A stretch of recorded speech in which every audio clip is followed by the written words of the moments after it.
توجہ فرما رہے ہیں یا نہیں؟ سمجھیے بات کو. کہا وہ اپنے منصوبے میں کامیاب کیوں نہ ہوئے. وَلَمْ يُمْكِنْ لَهُمْ ان کے لیے قتل پیغمبر ممکن نہ ہو سکا. کیا قتل پیغمبر؟ نہیں. کیوں؟ فرماتے ہیں مادام امیر المومنین حیا، اس لیے کہ امیر المومنین علی جو زندہ تھے. اور فرما رہے ہیں اچھا ہوا پتہ کیا تھا؟ جب اللہ نے کہا نا میرا نبی بتلا دو اپنے بھائی علی کو، آپ کی جان کو ہے خطرہ، اور آج علی کو بننا پڑے گا فدیہ. جب اللہ کے رسول نے اللہ کا پیغام پہنچایا، وہی میرے مولا علی جو ساری ساری رات عبادت کرتے ہیں، حکم آ گیا، اور حکم یہ تھا کہ اب سونا ہے. اور علی مولا جانتے ہیں میں تو ہر کام کرتا ہی اللہ اور اللہ کے رسول کے حکم پر ہوں. جب کہا انہوں نے کرنی ہے نماز پڑھنی ہے تو پھر میں نے نماز پڑھنی ہے. جب حکم ہے کہ بستر پہ سونا ہے تو پھر توجہ اصل چیز تو ہے نا اطاعت. اب غور فرمائیے، مولا کائنات نے سونے سے پہلے سجدے میں چلے گئے، ایک سجدہ شکر ادا کیا. توجہ چاہتا ہوں آپ سے. سجدہ شکر ادا کیا، پھر اٹھے، اللہ کے رسول نے اپنے سینے سے لگا لیا. اللہ کے رسول کے آنسو جاری ہو گئے. اس کے بعد آپ نے نکلنا تھا اس محاصرے سے، اور وہ انتظار میں تھے جیسے ہی نگاہ پڑے گی انہوں نے کرنا تھا حملہ. اب کچھ ایسا کیا جائے کہ آپ انہیں نظر نہ آئیں. منتہی الاعمال میں شیخ عباس قمی نے لکھا، ایک تو آپ نے کچھ آیتوں کی تلاوت کی، دوسرا آپ نے تھوڑی سی مٹی لے لی، مٹھی بھر تراب. مٹی کو کیا کہتے ہیں؟ تراب. مٹھی بھر تراب لے لی، یوں پھینک دی. اب انہیں کچھ دکھائی نہیں دے رہا تھا، اور اللہ کے رسول وہاں سے چلے گئے. کیا خیال ہے پیغمبر یہ عمل اپنی مرضی سے کر رہے تھے یا اس کا حکم تھا؟ توجہ چاہتا ہوں. اور وہ کون ہے؟ حکیم. اس کا مطلب یہ ہوا کہ اس مٹی کے پھینکنے میں بھی کوئی حکمت ہے. رب جانے کیا کیا حکمتیں ہوں گی. ایک حکمت جس کی طرف میں متوجہ ہوا وہ یہ بنتی ہے، اس وقت ان کفار کو اپنی طاقت پہ بڑا ناز تھا، بڑے مغرور تھے. وہ سمجھتے تھے نبی کے پاس لوگ بہت تھوڑے ہیں، اسلحہ ہمارے پاس، دولت ہمارے پاس، افراد ہمارے پاس. وہ بڑے مغرور اور گھمنڈ کا شکار تھے. شاید حکمت یہ ہو اللہ کے رسول مٹھی بھر تراب پھینک کے بتانا چاہتے ہوں اپنے آپ کو زیادہ مغرور نہ بناؤ اور اپنی اوقات میں رہو. جب تم میں ایک مٹھی بھر تراب کا مقابلہ کرنے کی ہمت نہیں، جسے سلا کے جا رہا ہوں وہ ابو تراب ہے.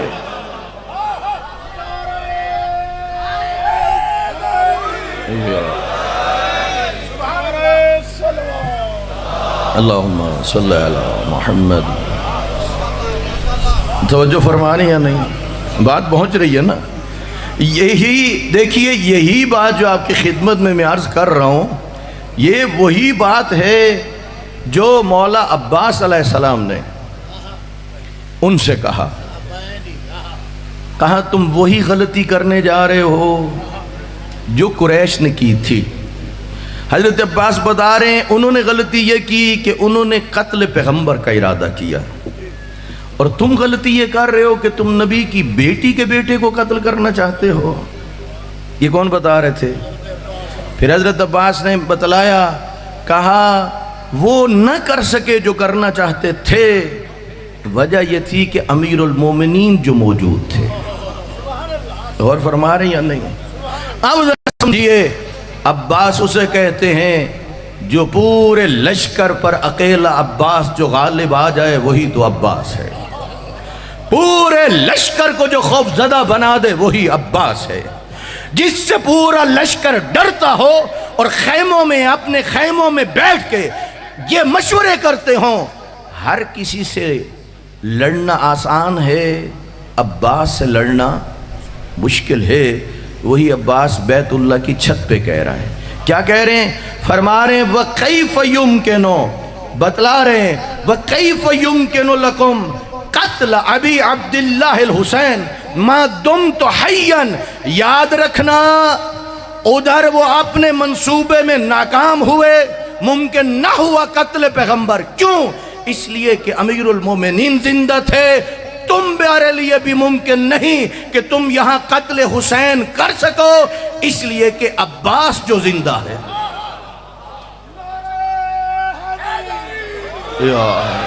عباس نام پر کے لہو سے دھلا ہوا، پرچم حسینیت کا ہے اب تک کھلا ہوا.